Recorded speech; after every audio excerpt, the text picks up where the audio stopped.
안녕하세요. 방과후 수학입니다. 이번 시간에는 지수 법칙에 대해 두 번째로 살펴보도록 하겠습니다. 지난 시간에 지수 법칙 4가지가 있다고 했는데요. 지난 시간에 2가지 살펴봤고 이번 시간에 남은 2가지 지수 법칙에 대해서 살펴보려고 합니다. 세 번째 지수 법칙은 여기 a의 m제곱 나누기 a의 n제곱과 같은 형태, 그리고 ab 전체의 m제곱 혹은 b분의 a 전체의 m제곱, 이 2가지는 거의 비슷한 형태라고 생각을 해 주시면 되겠습니다. 자, 그러면 우리가 a의 m제곱 나누기 a의 n제곱과 같은 형태의 거듭제곱 꼴은 어떤 식으로 계산을 해 줄 것인가? 이것은 우리가 케이스를 나누어서 생각을 해 볼 수 있는데요. m과 n이 어떤 것이 더 크고 크기가 같은지, 이제 크기의 따라서 m이 n보다 큰가, 혹은 n이 m보다 큰가, 혹은 m과 n이 같은가를 나누어서 우리가 생각을 해볼 수 있습니다. 예를 들어 보도록 할게요. a의 4제곱, a의 4제곱 나누기 a의 제곱, 이와 같은 것은 우리가 a 제곱 분의 a의 4제곱으로 쓸 수 있습니다. 이것은 우리가 a 곱하기 a 곱하기 a 곱하기 a가 분자가 되고요. 분모는 a 곱하기 a가 됩니다. 우리 약분이 되죠. 분수이기 때문에 남은 것은 a제곱이 됩니다. 자, 그러면 a제곱 나누기 a제곱의 경우를 생각을 해봅시다. 마찬가지로 a제곱분의 a제곱으로 쓸 수가 있고요. a 곱하기 a분의 a 곱하기 a로 쓸 수가 있습니다. 이것은 전부 약분이 돼서 1이 되겠네요. 그러면 a제곱 나누기 a 4제곱을 생각을 해봅시다. 그럼 a 4제곱분의 a 제곱이 되겠고요. 그러면 a 곱하기 a 곱하기 a 곱하기 a 분의 a 곱하기 a 형태로 쓸 수가 있는데, 두 개가 약분이 되기 때문에 남은 것은 a 제곱 분의 1이 되겠네요. 자, 크게 세 가지 형태를 나눠봤습니다. 첫 번째는 여기 보시는 것처럼 m이 n보다 더 큰 경우, m과 n이 같은 경우, m보다 n 뒤에 나눠주는 수의 지수가 더 큰 경우, 세 가지로 생각을 해볼 수 있는데요. 여기서 보시면 a의 4제곱 나누기 a의 제곱을 계산을 하니까 a의 제곱이 됐습니다. 마찬가지로 밑이 같은 경우에만 우리가 생각을 해줄 수 있고요. 여기서는 지수만 고려를 해주시면 됩니다. 이때 여기 a가 4개 분자에 있고요. a가 2개 분자에 있기 때문에 사실 약분이 되면 a 2개만 남는 거죠. 즉 이것은 다시 쓰자면 a의 4제곱 4 빼기 2의 제곱으로 표현을 해줄 수 있습니다. 여기 4, 그래서 우리가 m이 n보다 더 크다면 우리가 이런 식으로 지수를 빼서 계산을 해줄 수가 있고요. 만일 m과 n이 같다 그러면 분모에 있는 a 곱셈의 개수와 분자에 있는 a 곱셈의 개수가 같다는 겁니다. 그 말은 분모와 분자의 크기가 같기 때문에 1이 된다는 것입니다. 즉 m과 n이 같다면 항상 1이 나온다고 하는 것을 알 수가 있고요. 그리고 만약 뒤에 나눠주는 수의 지수가 더 크다, 여기 2보다 4가 더 크죠. 그때에는 분모에 a의 곱셈의 개수가 더 많습니다. 분자에 있는 a의 곱셈의 개수는 전부 분모에 있는 a와 약분이 되기 때문에 남은 것이 있는데요. 이 남은 것이 몇 개가 남느냐, 그것은 이 지수의 차가 있습니다. 지수의 차의 개수만큼 남습니다. 4개, 2개니까요. 2개가 남겠죠. 대신 이것은 분모의 위치에 있다는 거 기억을 해두시면 됩니다. 자, 그러면 여기서 정리를 해보자면 a가 0이 아니고 m과 n이 자연수라면 우리가 크게 세 가지의 케이스에 대해서 지금 살펴봤습니다.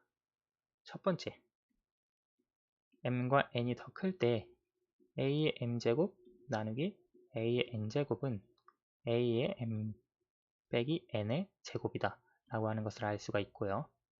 만약 m과 n이 같다면 a의 m제곱 나누기 a의 n제곱은 사실 같은 것이기 때문에 1이 된다는 걸 알 수가 있습니다. 같은 수를 같은 수로 나눴으니까요.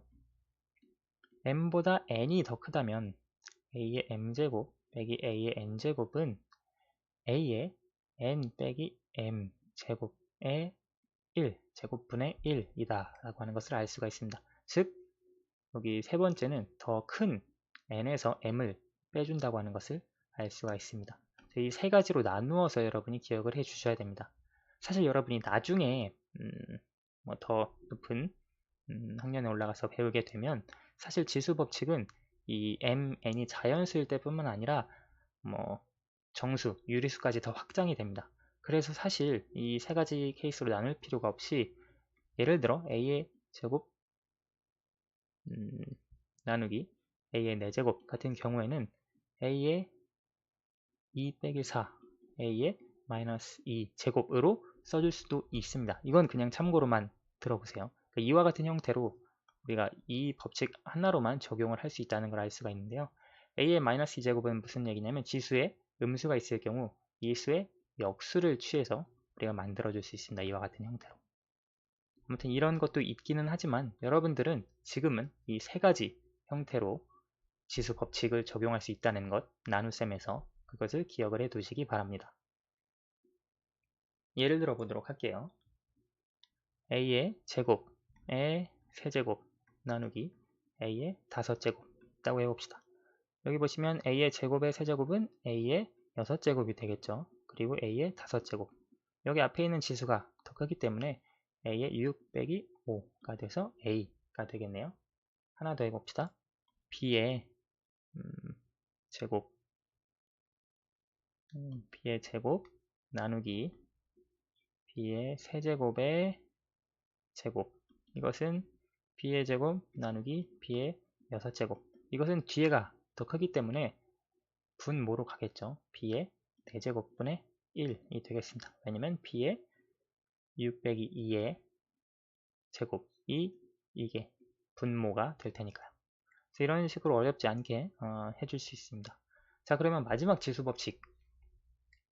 그것은 AB의 M제곱 혹은 B분의 A의 M제곱과 같은 형태를 어떻게 계산해 줄 것이냐 하는 것인데요. 여기서 물론 이제 두 번째 케이스의 경우에 B는 0이 아닙니다. 왜냐면 분모에 들어가기 때문이죠. 첫 번째 먼저 생각을 해봅시다. A, B 전체에 M제곱이 있다. 그러면 A, B의 세제곱을 가정을 해보면 AB 곱하기 AB 곱하기 AB가 되겠죠. 근데 곱셈에서는 사실 교환 법칙이 가능합니다. 그래서 이것을 A 곱하기 B 곱하기 A 곱하기 B 곱하기 A 곱하기 B이기 때문에 이것을 A 곱하기 A 곱하기 A 곱하기 B 곱하기 B 곱하기 B로 쓸 수 있습니다. 그러면 이것은 A의 세제곱, B의 세제곱이 되겠죠. 이것을 통해서 알 수 있는 것은 A, B 전체의 어떤 제곱은 각각의 밑에다가 제곱을 해준 것과 동일하다라고 하는 것을 알 수가 있습니다. 여기 3 대신 m으로 바꿔도 동일하게 적용할 수가 있겠죠. 마찬가지로 m이 자연수인 경우에 우리가 생각을 해 줄 것이니까요. 그래서 마찬가지로 a, b의 전체 m제곱은 a의 m제곱, b의 m제곱으로 쓸 수 있다는 것 우리가 결론을 낼 수가 있고요. 동일하게 b분의 a 전체의 m제곱 같은 경우에 이것은 b분의 세제곱을 예를 들어 봅시다. b분의 a 곱하기 b분의 a 곱하기 b분의 a가 될 텐데요. 여기서는 우리가 분모는 분모끼리, 분자는 분자끼리 분수의 곱셈에서 계산을 해줄 수 있기 때문에 b 곱하기 b 곱하기 b는 b의 세제곱, a 곱하기 a 곱하기 a는 a의 세제곱. 결론을 우리가 생각을 해보면 a, b 전체의 세제곱은 이 세제곱이 분모의 분자의 각각 거듭 제곱 지수 형태로 올라간 것으로 생각을 해볼 수 있습니다. 아까 여기 a, b 전체의 세제곱은 각각의 밑으로 간 것으로 생각을 해볼 수 있고요. 중요한 것은 여기 a, b가 곱셈으로 이루어져 있다는 거고요. 여기 b분의 a 또 사실은 a 곱하기 b분의 1로 우리가 이해를 해본다면 곱셈으로 이루어진 항으로, 하나의 항으로 이해를 할 수 있습니다. 그럼 우리가 이것을 통해서 얻을 수 있는 결론 또한 보시면 b분의 a의 m제곱은 b의 m제곱 분의 a의 m제곱으로 쓸 수 있다. 마찬가지로 m은 자연수이고요. 그리고 b는 분모이기 때문에 0이 아닌 경우를 기억을 해두시면 되겠습니다.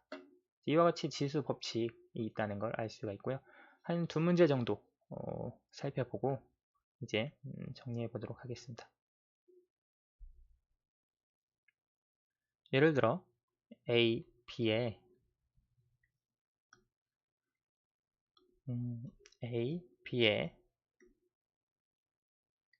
A의 제곱, B의 세제곱의 4제곱이 있다고 해봅시다. 이것은 우리가 여기 있는 이 4제곱이 각각 우리가 가줄 수 있다고, 각각의 밑으로 A에도 B에도 가줄 수 있기 때문에 A의 제곱 곱하기 4 그리고 B의 세제곱 곱하기 4로 써줄 수 있습니다. 이것은 우리 아까 여기 이 M이 A에 가지고 B에 가준 것을 생각을 해볼 때 그렇죠. 그래서 이것은 A의 8제곱, B의 12제곱으로 써줄 수 있습니다. 이해되시죠? A, B는 당연히 곱셈을 우리가 할 수가 없고요. 다른 경우를 생각을 해보도록 합시다. 3, B 제곱 분의 2A 세제곱 전체의 제곱을 생각을 해봅시다. 자, 이것을 어떻게 풀어줄 것이냐. 이 제곱이 분자에도 가고 분모에도 간다고 했습니다. 그럼 이걸 다시 써보면 3B의 제곱의 제곱이 되겠고요. 2A 세제곱 전체의 제곱이 되겠습니다. 왜냐면 우리가 여기 살펴본 바대로 여기 M제곱은 분자, 분모 각각에 적용을 해주는 것이기 때문입니다. 그래서 이것을 계산을 해보면 먼저 3B제곱의 전체 제곱은 9B의 4제곱 되겠고요. 분자는 4A의 6제곱이 된다고 하는 사실을 알 수가 있습니다. 그래서 9B의 4제곱 분의 4A의 6제곱이라고 하는 형태로 계산을 해줄 수 있습니다. 그래서 지수 법칙이라고 하는 것은 오늘 배운 2가지 그리고 지난 시간에 배운 2가지를 생각을 해서 계산을 해주시면 되겠습니다. 어려울 것은 없고요. 이제 이것이 조금 다양한 형태로 변환이 되면 여러분이 처음엔 헷갈릴 수도 있는데 이 문제를 이것과 관련된 문제들을 계속 풀어봄으로써 숙달시키고 완벽히 체득하고 지수 법칙과 관련된 문제를 푼다면 크게 어려움이 없을 것이라고 생각합니다. 오늘은 여기까지 하도록 하겠습니다. 감사합니다.